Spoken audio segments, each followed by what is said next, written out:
Greetings everyone, it's the 9th of April 2024, a celebration of Jim Gallagher's 60th membership and Neal Swingler's 50th membership, just to chat with Jim and Neal.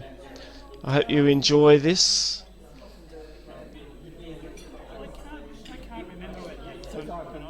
I've just quietened it down. He rang me 3 days ago, and I haven't spoken to him for probably 30 years. Wow. Theo Rao. Theo Rao, yeah. Yeah. Well, Now, he engineered. See, what did I say to you half an hour ago? What did you say? Theo Rao, that was the guy that was ear bashing us at the... That'd be right. He made He's now the TCCV. He made the extractors for my racing GT6. Right. Well, he actually modified that white GT6 with the sunroof. Peter put a sunroof in because it had an imperfection in the roof that couldn't be. So I said to him one night at an AMA meeting, I said, why don't you put a sunroof in the roof stuff? Oh yeah. That's the car I had. Theo Rao. Theo Rao. French sounding nice. Well, that was Peter Roisman's car. Was never raced. Well, no, you might race it. It was never raced. It certainly was when I did it. Yeah. Peter Roisman. It was a road car. Oh, mate, it's a hot one. Is this the guy that had the Stag V8 in a TR7 or That's the something? one. Actually, you're spot on. It was a Stag motor. Yeah. A Stag V8 in a TR7. He was very meticulous. He was an engineer at a lower level, like he wasn't up here, but an engineer at Ford in Broadmeadows. Yeah. And he got wind of the fact that there were a whole swag of Stag motors at AMI when AMI was folding. And he bought 3 or 4 Stag motors, took them home and stripped them out, and he said you get a bucket load of swarf and crap out of We've heard these rumours. right? And he reckons when you clean that out, the water then was deep enough to actually cool it. True, they didn't clear it out. I've had nothing really directly to do with that we are both grateful and I'm pleased to congratulate them on it. Neal, I knew Chris very well for a number of years, and we spent a lot of time in my GT6 and then later on in my Bathurst on Sprint. So I got to know Chris very well, but I never really met Neal. So I'm pleased to meet you tonight, Neal. Thanks for coming. Thank you. And the stories, I'm sure, these two clowns will impart, will be well worth the wait. But before I do all of that, Jim, if you could just give me 2 seconds and stand up here with me, would you mind? No worry. I think I can do that. Now, for those who don't know, Jim has been a member with this club for 60 years.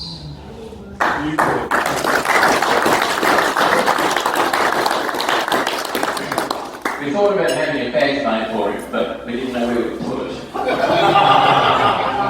can send it. Who said that? But Jim, in recognition of your service and your longevity, and congratulations, we'd like to present you with this memorial plaque.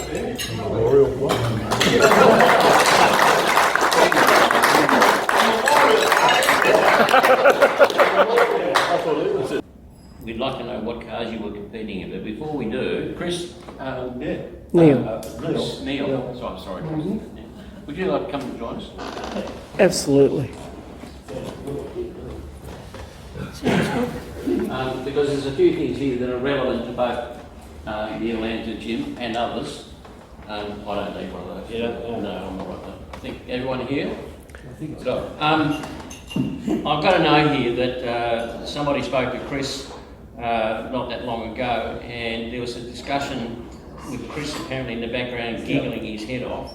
Something to do with you lot and a toilet seat wrapped around your necks. I do remember a toilet seat being wrapped around somebody's neck.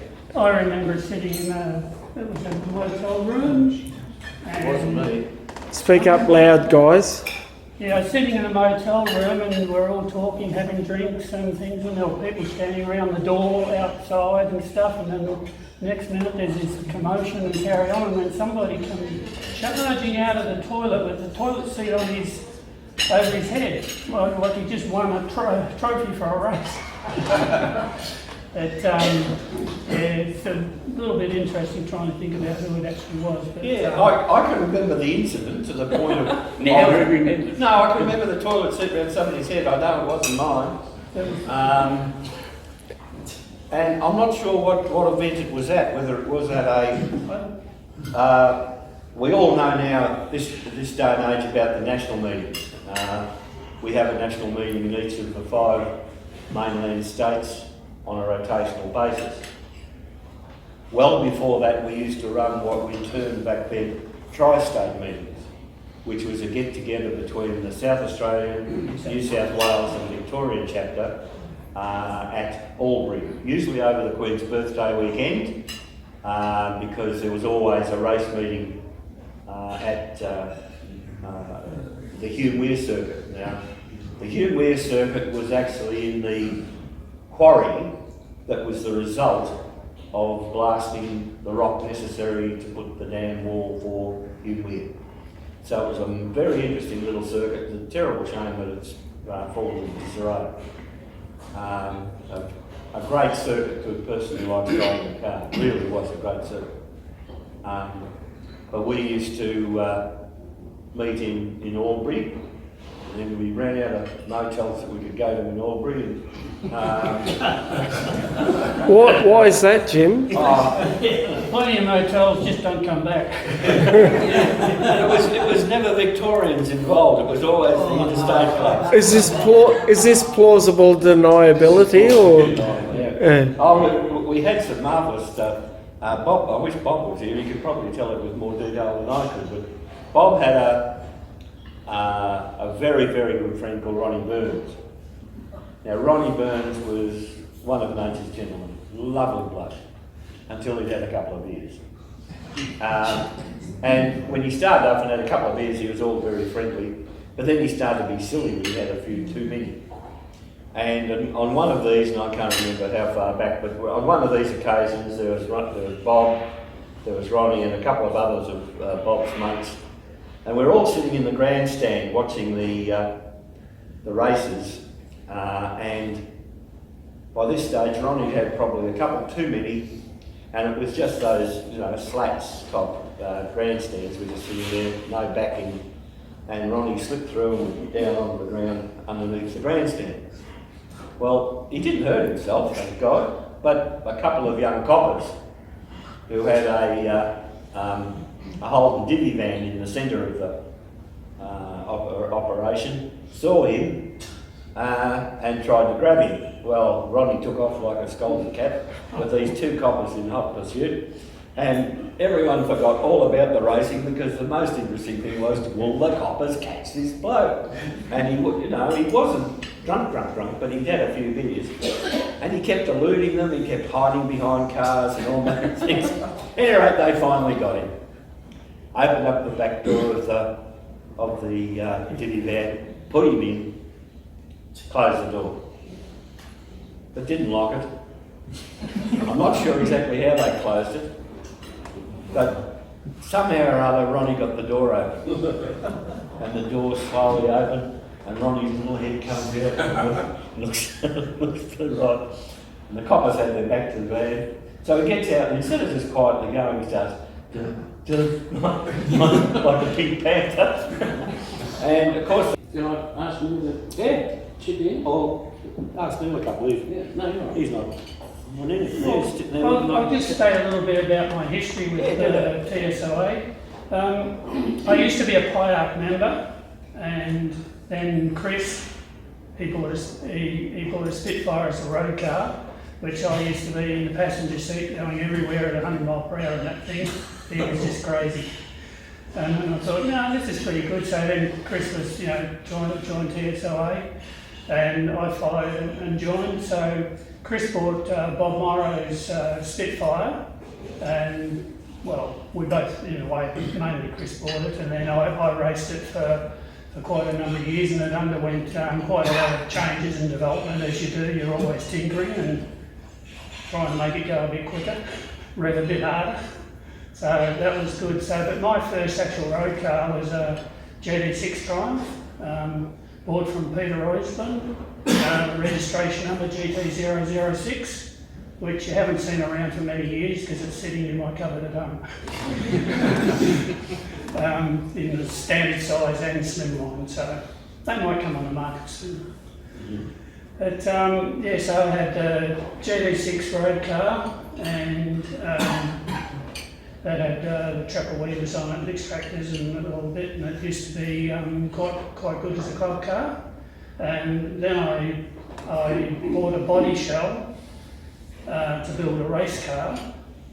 So I got hold of the chassis, got hold of a damaged body shell, and pulled all the bits and pieces together. So from that project, from when I got the body shell to on the grid at Calder, 12 weeks. That was building, setting up the diff, building the gearbox, building the engine, extractors made by a guy out in Geelong, and the whole deal 12 weeks. Took it out to Calder, and it ran like a dream. So it was exceptional, and that's when I was absolutely in love with the cars. The only thing I had problems with was the brakes on it, that they'd just get so hot that they'd be still glowing red when you come back into the pits. So I put some force calipers on it and some vented fully floating discs and stuff, and from that day I never had a brake issue. But yeah, so I ran that for a number of years and sold it to Lex Lazary. You might know from the news, he used to be a barrister, Queen's Counsel, and that. Yeah, Chris knows him well, very well. Yes, good mate, Chris. Yeah. So Nice fellow. then I bought I ran that car, and then I bought a TR7, a white TR7 road car again, and I went for one of our Surrey, Tasmania trips in that with my partner, and that was the most enjoyable time. It was great to get together with all the people at the time in the TSOA and travelling around, and lots of good meals and lots of beers, and it was a very good time. So I eventually sold that car to Chris, and that's his current car. I think that he's sort of been developed, so that's where that one came from. So yeah, so I had a bit of a dabble. I used to turn up to some of the NSCA events which the Triumph Club entered, whatever, but I used to turn up there in a Formula 3, so it was a bit weird for the Triumph Club, but anyway, I had the car and I just enjoyed it. Yeah, so then in a way I sort of drifted away from the club for a little bit, involved in other things. Like I built up the 240Z for racing, and I had the Formula 3, and then yeah. And you got involved with Bill Evans and Playboy TR7 too, didn't you? Yes, with Bill Evans, was involved with that with Chris, and even one time I remember over in AIR, Adelaide International Raceway, I was running the Spitfire over there, and was practiced and did some exceptional times and put the car third row of the grid in a combined Group A and production sports car race. And Brian Sampson came up to me and just said, I don't know how you did it, but it's incredible. So that was one of my highlights. And the other highlight I think I had with the Triumph was winning the All Triumph race at Emery Park against Rod Chivers and Chris, he ran about third or fourth in the field. So that was one of my other highlights in the Triumph. It was great. I competed in a number of the MSCA events, and they were very well run events.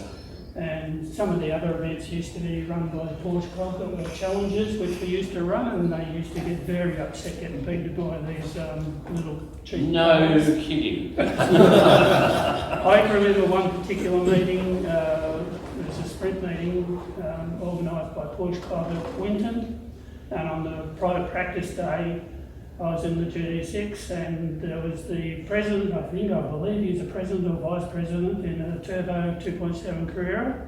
We were going around hammer and tong, door handle to door handle, like this distance from the back of the car, from the side of the car. Everybody in the infield, there's going to be a punch up when this is over, sort of thing. And we come in and he ran over to me, he said, "That's the best drive I've ever had in my life." It was fantastic, great fun for both of us. The same similar sort of thing happened like over in basketball with Chris and myself. The Porsches would take off, they'd be gone, and we'd be fighting it out, door handle to door handle, the whole race, and most of the people that were watching are just looking at us. No one else was near anybody, but we were having a ball. Yeah. Anything about it at the start. That was 95% true story. Yeah.